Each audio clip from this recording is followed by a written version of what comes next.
Right, we're now being joined by RISE Director of News and Politics Editor, Samna Sambo. Yes, the season of politics is really heating up now. The month of February, that's the great month of Nigeria's from now till election day. We'll be bringing, daily dose analysis of everything that's happening. Political developments in the country. Let's quickly start with the Supreme Court ruling. Another setback for party politics. APC in Taraba State say go back to the drawing board. That's the implication, right? Yes, thank you so much, Christian. Internal democracy, the lack of it in many Nigerian political parties is really, eating into the heart of what democracy is all about. And that's why you see that in the mainstream society, it's difficult for us to be able to have, good politics because it's supposed to germinate from the political parties. So that lack of internal democracy is what the Supreme Court is saying that it's not good for our political parties. So in the governing All Progressives Congress, which coincidentally is supposed to show the way, we are seeing some huge challenges here in the APC in Taraba State. Now, the Supreme Court judgment is simply saying, just go back to what the Federal High Court had said. The Federal High Court had ordered that the APC should go back and conduct a primary election, and a fresh primary election should be held for a possible emergence of another person, or even the person who has been affected here, Senator Emmanuel Boacha, because the person who conducted that poll, Lawrence Onuchukwu, who was sent from the APC national headquarters, when there was a challenge with the primaries, they had gathered at the state police headquarters.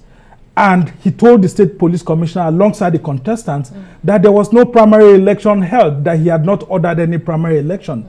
But later on, some of the contestants said that they were shocked when he went to the airport, announced that Senator Emmanuel Boacha had won, and then he just flew out of the state alongside with other members of his committee. And when he was prodded, he said, well, it's only a tree that can be cut and remain in one place.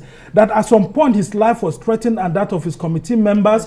So there was a primary that was held at some point in time, and Senator Emmanuel Boacha emerged. But that was contradictory to what he had said at the state police headquarters. So Chief David Sabo Kente, who was one of the contestants, went to court. There was also this other gentleman, Senator Yusuf, and I think about 6 of them, they disagreed and said, look, there was no primary. So they went to court. The Federal High Court granted David Sabo Kente that judgment. But when they went to Court of Appeal, the Court of Appeal reversed that judgment of the Federal High Court. Now the Supreme Court is affirming the judgment of the Federal High Court and saying APC should simply go back and conduct fresh primary election. And one will wonder, who benefits from all of this chaos? And it looked like the political parties invite the judiciary to their matters. Pre, during, and post-elections. But let's shift gear. 24 days before the polls open for the presidential election in Nigeria, El Rufai, the governor of Kaduna State, today made a statement. He's claiming that elements within the presidential villa are working against the APC's victory, and I'm sure by extension Tinubu's victory. How is this different from what we heard from Tinubu himself in Abeokuta a couple of days ago? And what does this mean for the APC? This is a very sad development for the governing party, because it's just going to be like what we've seen in some East African countries like Kenya, like Malawi and so on, where a group of political parties will come together, form what looks like a special purpose vehicle political party, and then all of a sudden, once they win election, they will just do one term in government and then just dissolve because of lack of consensus. We're seeing a lack of consensus in the APC at the moment. I can tell you, Adeswa, that what looks like a division is clearly happening in the APC. There's the Villa side of the APC at the moment. We have the ACN faction, or Ashiwaju faction of the APC at the moment. And then you have the other group, which is made up of aggrieved and silent members of those who made up the APC at the initial time. That's talking of a group of ANPP, a group CPC. of ABGA. No, the CPCs, of course, with the Buhari Villa people and all of that. So with the new PDP, the tiny fragment of the new PDP that's left. Now, I'm saying this because the signs have always been there. Remember, we've been asking some of them when we ask them questions on air, they deny it. But it's very clear that El-Rufai, who's very close to President Muhammadu Buhari, can come out and say this openly, actually states to the fact that when we saw President Muhammadu Buhari quickly leaving the APC campaign in Bauchi just because a microphone got faulty, there was a problem. And we established that. When President Buhari visited Lagos on a state visit and Tinubu wasn't there, it was very clear that something was going on. And then when Tinubu also made his recent comment in Abeokuta, he had to go to Daura to go and meet President Buhari with some of these governors. It meant something was happening, just like it happened when he made the initial comment in Abeokuta. And it looks like the president is saying that the APC presidential candidate seems to be going outside of the purview of the thinking of his own government and his own loyalists within the party. You would also have seen that in some recent APC campaign stops, instead of the APC national chairman handing over flags to governorship candidate like it happened in some states in the southern part of the country, you're having the deputy national chairman performing some of the function. So the question is, where's the APC national chairman?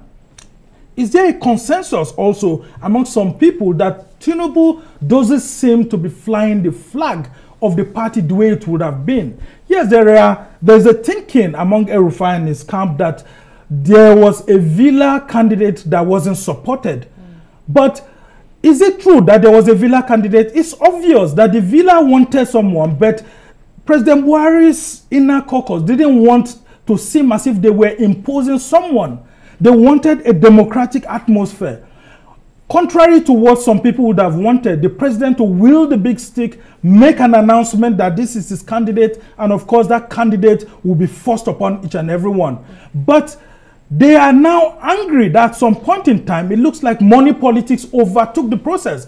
So they don't know how to come out in the open and say it, and instead, they are fighting an internecine conflict. This is a civil war that will eventually likely take the APC out of power, because don't forget the opposition governor in Rivers State, Nyesom Wike, had clearly stated in one of his interviews that Atiku Abubakar of the PDP had been promised something by somebody in the presidential villa. Haven't you seen Atiku being quiet, not criticizing the APC-led federal government, not criticizing President Buhari? I mean, if you're a political watcher, you know that something is going on which is coming to the open really coming to the open. And one other one came to the open, but it was quickly denied, a deal by the PDP presidential candidate Atiku Abubakar to say that he's been speaking with Peter Obi of the Labour Party and Kwakwanso of the NNPP. And they said no such thing. They're running their race themselves. A kind of kite flying. Are we still going to see some you know, politically deft moves here? I mean, when that story broke last night, Arise News was one of the very first news channels to go to town with it. We called some of these presidential campaign teams, including some of the presidential candidates. Outright, they denied it, and we broadcast it last night. Now, from what we are seeing here, Atiku Abubakar is trying to present the obvious. A lot of people would have loved him to go into some sort of partnership, because don't forget the criticism that the APC has always had about Atiku, Obi, and Kwankwanso is that they come from the same stock. Yeah, I mean, they're all from the same family, the PDP and all of that. Remember, even when we had the presidential debate here and we had 3 of them coming and the APC presidential candidate not coming, one of the statements that the APC issued stated clearly that they are all members, they see them from the lens of PDP. And not PDP, Labour Party, and NNPP. Yeah. So from what we are saying here, Atiku would have loved a situation where he would talk to any of these persons and they'll come. Yeah. But if he has not done that formally, then we can assume that there are no talks. But if he picked up his phone and called Peter Obi personally, and maybe Peter Obi didn't tell his campaign team, or he called Kwankwaso personally, Kwankwaso didn't tell his campaign team, that could be a different thing altogether. But if we must believe him that there is something, it has to be formalized. Okay. Now we are seeing the NNPP saying that some elders are being sent to go and talk to him. That cannot really work because the process has to be formalized. Kwankwaso cannot step down right now because there's a party involved. It's no longer about him. Peter Obi can't step down now because it's no longer about him. I can tell you that some Labour Party faithful have said that if Peter Obi dares to step down in this race, that will be the end of his political career totally. And I will tell you that he wouldn't want to do that because it would be a political suicide. So if there is something on the table, could he also mean that Labour Party is also approaching an Atiku? Because we've seen some of the spokespersons turn it around and say that, look, they would have loved an Atiku to step down for the Labour Party. So yes, it's not a bad thing for Atiku to want to do that, but the process has to be formalized. Atiku and his party must have a team that will interface with NNPP and the presidential candidate or Labour Party and the presidential candidate. And if I were any of these two political parties, I will welcome those talks because I can also use it to my own advantage and say, Mr. Atiku, why don't you also step down for me? Great, interested. But, you know, something I wanted to ask you, given your experience in the coverage of politics in Nigeria, when you hear Northern elders putting pressure, how intense can that pressure be, given the political history of the North? Is it something we should pay attention to? And you've explained that it's possible for someone to step down, but it has to be formalized. So all of this, does it also point to the fact that the PDP is coming to the realization it cannot win the election without a coalition? Is that what this means? Yes, from the first one that you talked about, it's very clear that because of what has happened to Atiku Abubakar with Nyesom Wike and you know, the aggrieved G5 governors, there are fears that the polity is beginning to take a religious and ethnic dimension. Don't forget, Aminu Tambuwal, who's the DG of the PDP Presidential Campaign Council, had warned Nyesom Wike at some point and the G5 governors that they should be careful so that whatever the grievances they have at Atiku is not seen within the lens of they are trying to fight the North. Or they are trying to fight Atiku because he's a Muslim. So from that perspective, you see that there's a tectonic movement that's ongoing. People are beginning to talk more. If there are any talks, the talks will go more to put pressure on Kwankwaso because the thinking is that Atiku Abubakar can easily get a Kwankwaso to step down for him than a Peter Obi because of the calls for a Southern presidency. And because of the thinking that if Kwankwaso steps down for Atiku, Atiku stands a better chance because it means the North will likely go into the election as one, and then you have two Southern candidates that will divide the Southern votes. That's Peter Obi and Bola Tinubu. So it will be in the interest of the North to pursue an Atiku presidency and beseech Kwankwaso to step down. But the reality on ground shows that even Atiku himself is not enjoying some followership in some part of the North. So this idea of putting pressure on Kwankwaso to step down, I don't think it's good for our polity. If we are able to push towards a runoff for the first time, it will help our polity better because it means we can't have two big political parties that can hold us to ransom. And so I think that is a welcome development. Then talking on the last part of it, you'll see that the PDP cannot go into this election without alliances. The PDP, if it wants to win this election, should align even with a faction of the APC.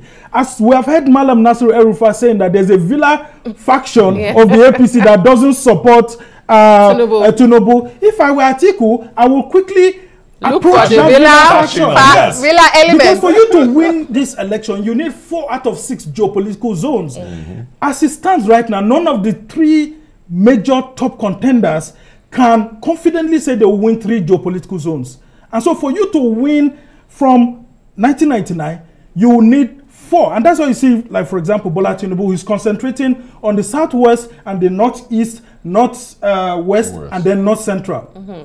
You see Obi is concentrating on the southeast, south-south. He wants to divide the north central and then see if he can get some minorities from the northeast and when it comes to the Northwest, it looks like there's a problem, and then you fight Tinubu in the Southwest, especially the Liberal Party of the Southwest. Why you round up? Yes, as I try to round up this for the political environment. Yeah, I mean, very good. So for Atiku is trying to see how he can concentrate on getting some part of the Southwest, fighting hard on the Northeast, making sure that the states that they have in the North Central traditionally that have been PDP are with it. And then, of course, you see the Southeast, which has traditionally been the base of the PDP. They want to fight it out by tempting the Southeast and saying, look, if Tinubu wins, it will take about 16 years before somebody from the Southeast can become president. But if an Atiku comes to power, there's a likelihood that Atiku will eventually cede power to someone from the Southeast. And so, as it stands, this sort of politics is not the one that we encourage, where you'll be sending leaders to talk about ethnic angle or to talk about religious angle. Yeah. The best politics that we will need is for you to allow every Nigerian to go and cast his vote, just like Buhari is encouraging us to do. Absolutely. Go cast your vote based on who you want. If we go into a runoff, it will be better for us. Absolutely. Thanks so very much for that dissection. We can listen to you all day. Thank you so much. I call him the political encyclopedia. Somna Sambo, Arise Director, News and Politics Editor.